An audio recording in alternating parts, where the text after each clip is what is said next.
West flowing reverse হচ্ছে যেগুলো পশ্চিম দিকে প্রবাহিত হয়ে আরব সাগরের সাথে মিলিত হয়। তো দক্ষিণ ভারতের যত নদী আছে সেটাকে দুটো ভাগে ভাগ করেছিলাম। একটা হচ্ছে পূর্ব বাহিনী, যেটা আগের দিন ডিসকাশন হয়ে গেছে, আর বাকিগুলো হচ্ছে পশ্চিম বাহিনী। আর এই পশ্চিম বাহিনীর মধ্যে পরপর যদি নামগুলো দেখি তাহলে লুনি পাবো। এবার লুনি রাজস্থানের মধ্যে দিয়ে প্রবাহিত হয়ে গুজরাটে শেষ হয়। তোমার প্রশ্ন হতে পারে যে এটা তো দক্ষিণ ভারতের নদী হলো না?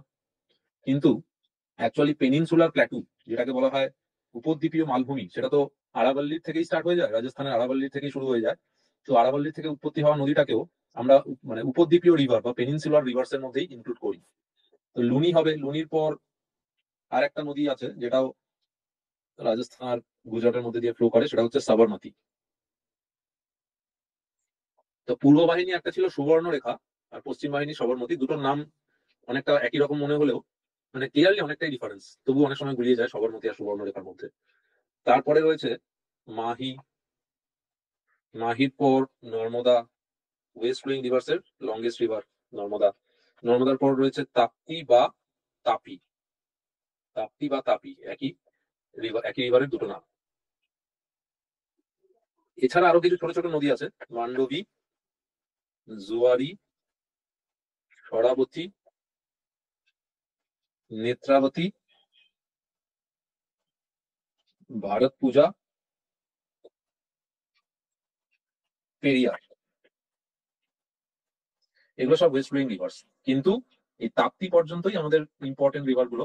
তার পরের গুলো খুব ছোট ছোট নদী। এইগুলো এই যে পশ্চিম ঘাট পর্বত রয়েছে, এই পশ্চিম ঘাট পর্বত থেকে উৎপত্তি লাভ করে এবং সামান্য একটু প্রবাহিত হওয়ার পরেই এরা জয়েন করে যায় আরব সাগরে, জাস্ট একটুখানি। এখানে এটা দেখতে পাচ্ছ, একটা নদী আর একটা প্রায় প্যারালাল ফ্লো করছে, তাই না? এরা সামান্য মানে ওয়েস্টার্ন ঘাট থেকে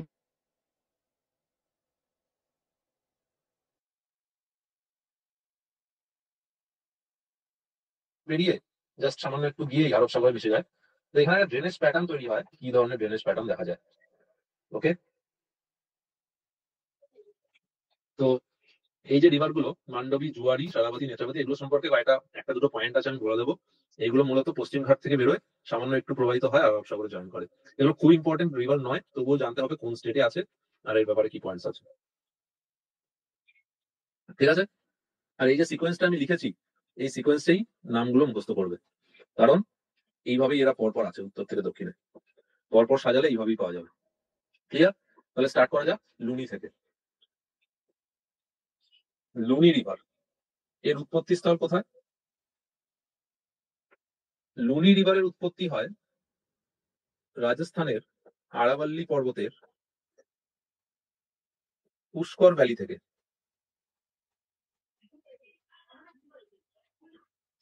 পুষ্কর ভ্যালি থেকে এই লুনির উৎপত্তি স্থল হচ্ছে পুষ্কর ভ্যালি, বা পুষ্কর লেকও বলা যায়। পুষ্কর লেকও বলা যায়। এখান থেকে উৎপত্তি হওয়ার পরেই এটা দুটো স্টেটের মধ্যে দিয়ে ফ্লো করেছে। একটা স্টেট হচ্ছে গুজরাট, একটা স্টেট হচ্ছে গুজরাট, আর একটা স্টেট হচ্ছে রাজস্থান। এই লুনিটা অ্যাকচুয়ালি দুটো নদীর মিলিত রূপ। একটা হলো সাগরমতি, আর একটার নাম সরস্বতী। এই দুটো নদী মিলিত হয়ে লুনি নাম নেয়। ওকে। এটা কোথায় গিয়ে মানে লুনি নদীটা কোথায় গিয়ে শেষ হয়? এটা রাজস্থান থেকে উৎপত্তি লাভ করে গুজরাটের মধ্যে ফ্লো করে গুজরাটের যে রান অফ কাচ যে অঞ্চলটা আছে, রান অফ কাচ অঞ্চল কোনটা? এই যে জায়গাটা কচ্ছের রান বলে যেটাকে, এই কচ্ছের রান অঞ্চলে এসে এই নদীটা শেষ হয়ে যায়। শেষ হয়ে যায় মানে শুকিয়ে যায়। এরপরে আর এই নদীতে জল থাকে না। তো যেহেতু এটা সমুদ্র পর্যন্ত পৌঁছানোর আগেই এই নদীটা শুকিয়ে যাচ্ছে, তাই এটাকে ইনল্যান্ড রিভার অফ ইন্ডিয়া বলে। লুনিকে বলা হয় ইনল্যান্ড রিভার অফ ইন্ডিয়া। এর মোটামুটি দৈর্ঘ্য হচ্ছে 495 কিলোমিটার। লুনি নদীর দৈর্ঘ্য 495 কিলোমিটার।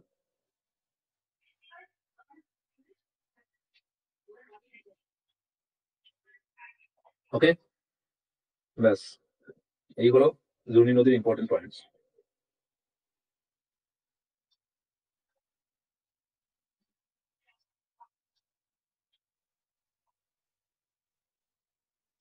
আর কোনো পয়েন্ট এর ব্যাপারে নেই, নেক্সট রিভারে চলে যাব। নেক্সট রিভারের নাম হলো সবরমতী। পরবর্তী পশ্চিম বাহিনী নদী সবরমতী। সবরমতীর দৈর্ঘ্য কত? এটা দৈর্ঘ্যে খুব বড় নদী নয়, মাত্র 371 কিলোমিটার। সবরমতীর দৈর্ঘ্য হচ্ছে 371 কিলোমিটার, 371।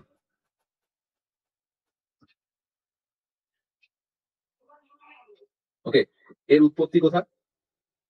এটা রাজস্থান থেকেই উৎপত্তি লাভ করে। রাজস্থানের একটা ডিস্ট্রিক্ট আছে উদয়পুর ডিস্ট্রিক্ট। এই উদয়পুর ডিস্ট্রিক্টে একটা লেক আছে যার নাম হলো ধীবার লেক। এই উদয়পুর ডিস্ট্রিক্টের ধীবার লেক থেকে উৎপত্তি লাভ করে সবরমতী।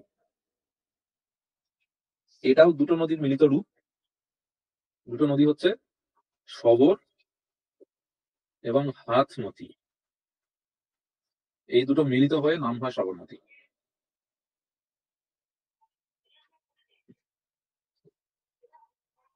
এই সবরমতীর কিছু ট্রিবিউটারি আছে, তার মধ্যে আছে ওয়াকাল, আরনাব, স্যার সবর আর একটা নদীর নামটা বলুন। হাথমতি, HATHMATI। Okay sir. ওয়াকালটা ইম্পর্টেন্ট। ওয়াকাল হচ্ছে ট্রিবিউটারি। কার ট্রিবিউটারি প্রশ্ন জিজ্ঞেস করলে মনে রাখবে সবরমতী ট্রিবিউটারি। ওয়াকাল, আরনাব, এগুলো হচ্ছে সবরমতী ট্রিবিউটারি। আচ্ছা, সবরমতীর তীরে কোন কোন ইম্পর্টেন্ট শহর আছে? দুটো ইম্পর্টেন্ট শহর, একটা আমেদাবাদ অবস্থিত আর একটা গান্ধীনগর অবস্থিত।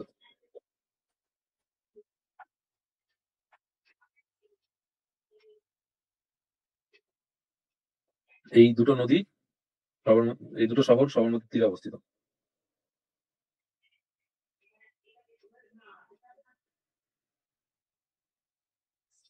এর উপরে একটা ড্যাম আছে, যে ড্যামটার নাম হচ্ছে ধারই ড্যাম। ধারই ড্যাম, এটা সবরমতীর উপর অবস্থিত গুজরাটে।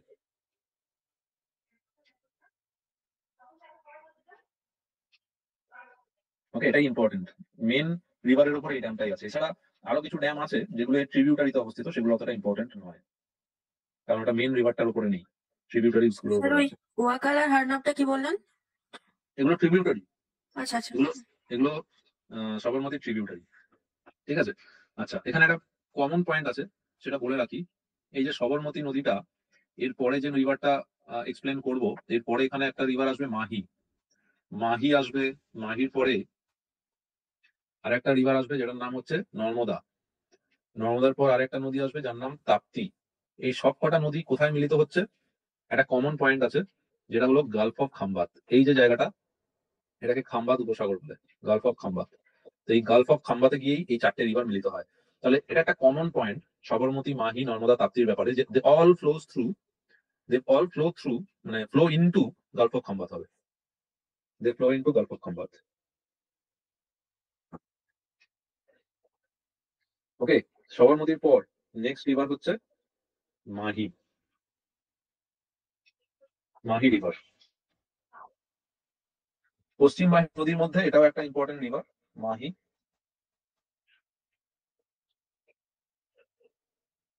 এটা কোথা থেকে উৎপত্তি লাভ করে?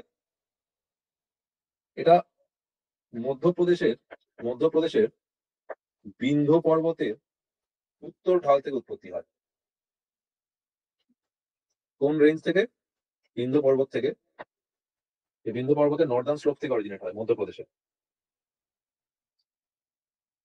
ওকে, তো দেখো রিভারটা কিভাবে ফ্লো করছে সেটা একটু ম্যাপের মধ্যে দেখাই। এই যে উৎপত্তি লাভ করলো, করে এটা প্রথমে নর্থ ওয়েস্টের দিকে যায়। নর্থ ওয়েস্টে এটা রাজস্থানে গিয়ে ঢোকে, মানে মধ্যপ্রদেশ থেকে রাজস্থানে প্রবেশ করে। এবার রাজস্থানে যেহেতু আরাবল্লী পর্বতে আটকে দিচ্ছে, বাধা তৈরি করছে, তাই আরাবল্লী পর্বতের এখান থেকে ঘুরে এসে এটা আবার গুজরাটে ঢুকে আসে। তো এটা মূলত তিনটে স্টেট দিয়ে ফ্লো করছে। এমপি, তারপরে হচ্ছে ইট ফ্লোস থ্রু এমপি, রাজস্থানে ঢুকছে, তারপর ঘুরে আসছে গুজরাটে প্রবেশ করছে। Flows through 3 states. এই তিনটে স্টেটের মধ্যে দিয়ে ফ্লো করেছে।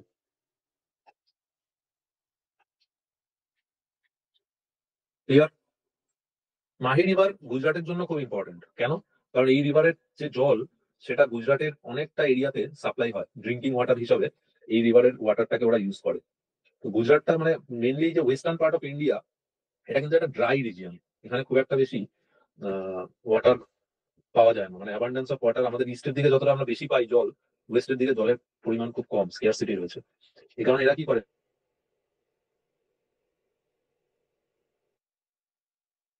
নদী, ওকে, স্যার কথাগুলো কেটে যাচ্ছে। কেটে গেছে বলো, ও কোন পর্যন্ত লাস্ট ক্লিয়ার শুনতে পেয়েছো?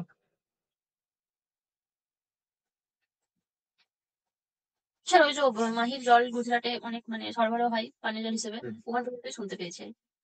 হ্যাঁ, ওটাই লাস্ট বললাম যে মাহি রিভারটা গুজরাটের জন্য খুব ইম্পর্টেন্ট, কারণ যে পশ্চিম দিকের যে স্টেট গুলো, এখানে জলের স্কেয়ারসিটি দেখা যায়, ওয়াটার স্কেয়ারসিটি দেখতে পাওয়ার ফলে এরা কি করে, এরা এই রিভার্সের জলটাকে পিউরিফাই করে সাপ্লাই করে। তো মেনলি গুজরাটের ড্রিঙ্কিং ওয়াটারের একটা সোর্স হচ্ছে এই রিভার, মাহি রিভার। এবং এই মাহির লেন্থ 580 কিলোমিটার। সব থেকে important point, most important point, সেটা হচ্ছে এটা কর্কট ক্রান্তি রেখাকে দুবার কাট করে। এই যে কর্কট ক্রান্তি রেখা যেটা এখান থেকে পাস করেছে গুজরাটের মধ্যে দিয়ে, এই কর্কট ক্রান্তি রেখাকে এটা দুবার কাট করে, একবার উত্তর দিকে রাজস্থানে যাওয়ার সময়, আর একবার ঘুরে গুজরাটে প্রবেশ করার সময়। তো it cuts tropic of cancer twice,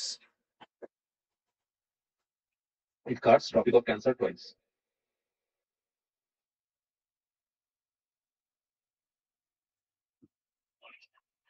ঠিক আছে, তারপর ব্যাস, মাহির ব্যাপারে আর কিছু ইম্পর্টেন্ট পয়েন্ট বলার মতন নেই। এরপরে চলে আসবো next river, the most important river among the west flowing river is Narmada.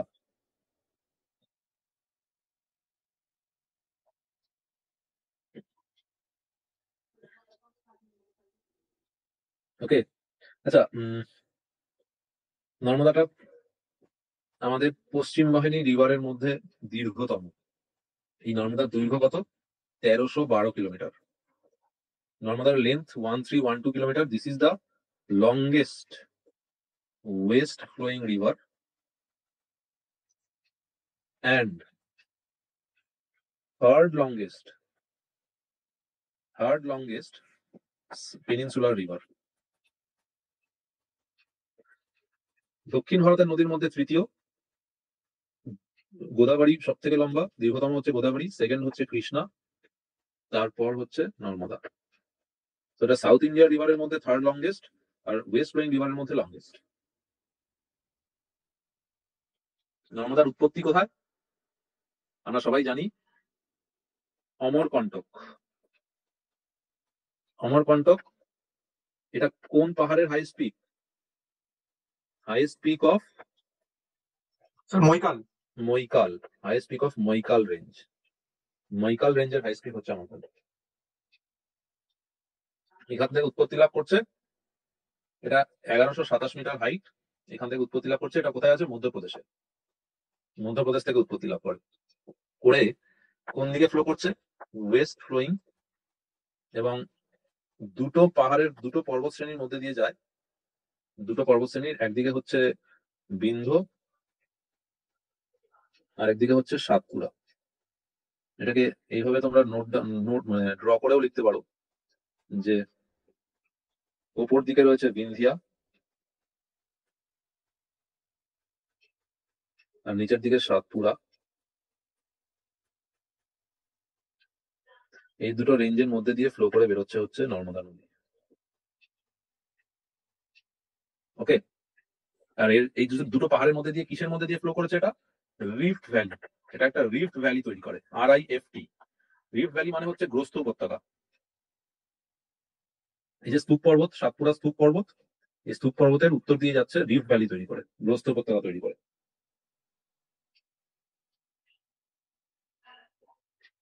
এবং এই নর্মদা নদী তিনটে স্টেটকে অতিক্রম করে। তিনটে স্টেট হচ্ছে, MP থেকে তো উৎপত্তি লাভ করলো, করে এটা মহারাষ্ট্রকে টাচ করে গুজরাটে গিয়ে শেষ হয়। মহারাষ্ট্র, MP, মহারাষ্ট্র, গুজরাট, তিনটে স্টেট দিয়ে যায়। এর ম্যাক্সিমাম ফ্লোটা ম্যাক্সিমামটা এমপিতে ফ্লো করে। গুজরাটে একটা শহর আছে ভারুচ। এই ভারুচ শহরের কাছে এটা গালফ অফ খাম্বাতে গিয়ে মেশে। তাহলে মোহনাটা কোথায় অবস্থিত? ভারুচের কাছে। বা ভারুচ শহরটা কোন নদীর তীরে অবস্থিত? নর্মদার তীরে। ক্লিয়ার?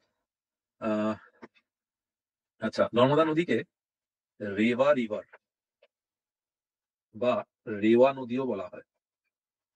কেন? কারণ একটা রেওয়া নামে একটা মালভূমি আছে যার উপর দিয়ে এটা প্রবাহিত হয়। So as it flows through Rewa plateau, it is also known as Rewa river. Rewa river নামেও পরিচিত। মধ্যপ্রদেশে আছে এই রেওয়া প্ল্যাটুটা, তার উপর থেকে যায়। এই নদীর ওপর দুটো ইম্পর্টেন্ট ওয়াটারফল আছে। একটা খুব ইম্পর্টেন্ট ওয়াটারফল হচ্ছে জব্বলপুরে অবস্থিত ধুয়াধার। জব্বলপুরে ধুয়াধার ওয়াটারফল,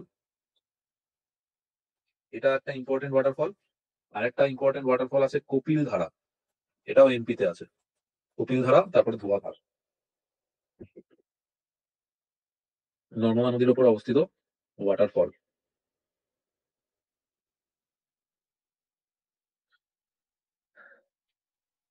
এই নর্মদা নদীকে লাইফ লাইন অফ মধ্যপ্রদেশ আর গুজরাট বলা হয়। এটা মধ্যপ্রদেশ আর গুজরাটের লাইফ লাইন বলা হয়। মহারাষ্ট্রকে টাচ করলেও মহারাষ্ট্রের মধ্যে দিয়ে খুব বেশি প্রবাহিত হয় না।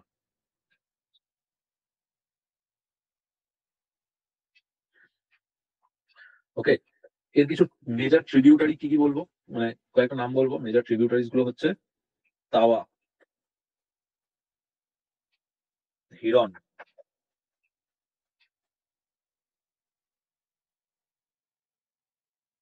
আরো অনেক আছে। মানে অ্যাকচুয়ালি এই রিভারটা একটা খুব ইম্পর্টেন্ট বৈশিষ্ট্য হলো এই যে দুটো দিকে দুটো পাহাড় রয়েছে, এই পাহাড়ের মধ্যে দিয়ে তো যাচ্ছে, এবং এই দুদিক থেকে অসংখ্য ছোট ছোট নদী এই নদীর সাথে এসে জয়েন করে। দুদিক থেকে অসংখ্য ছোট ছোট নদী এসে জয়েন করে। তো এই যে ড্রেনেজ প্যাটার্নটা তৈরি হয়, এই ড্রেনেজ প্যাটার্নটাকে বলে pinned drainage pattern. Pinned drainage pattern, PINNATE, pinned drainage pattern.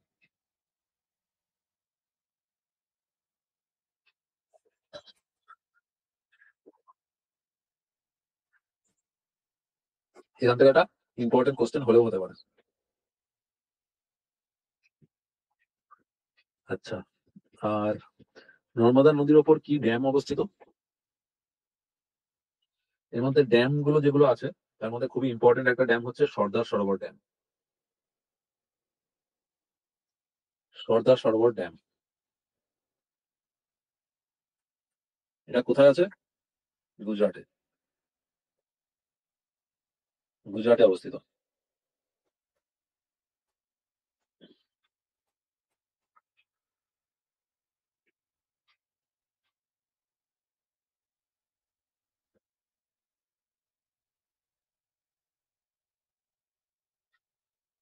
ওকে, তাহলে জব্বলপুর কোন নদীর তীরে অবস্থিত? নর্মদা হবে। ভারুচ কোন নদীর তীরে অবস্থিত? নর্মদা হবে।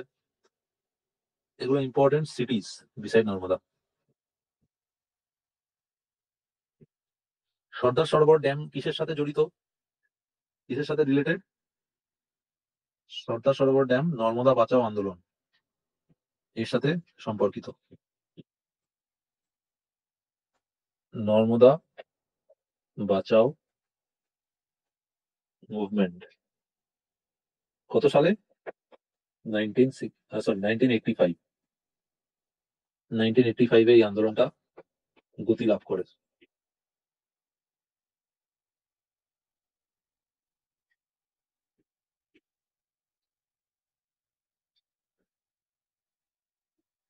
ওকে, এছাড়া ইন্দিরা সাগর ড্যাম আছে নর্মদা নদীর উপর। ইন্দিরা সাগর ড্যাম, এটাও ইম্পর্টেন্ট, এটা এমপিতে আছে, মধ্যপ্রদেশে।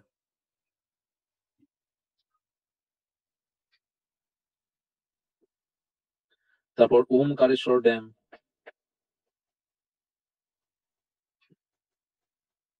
মহেশ্বর ড্যাম,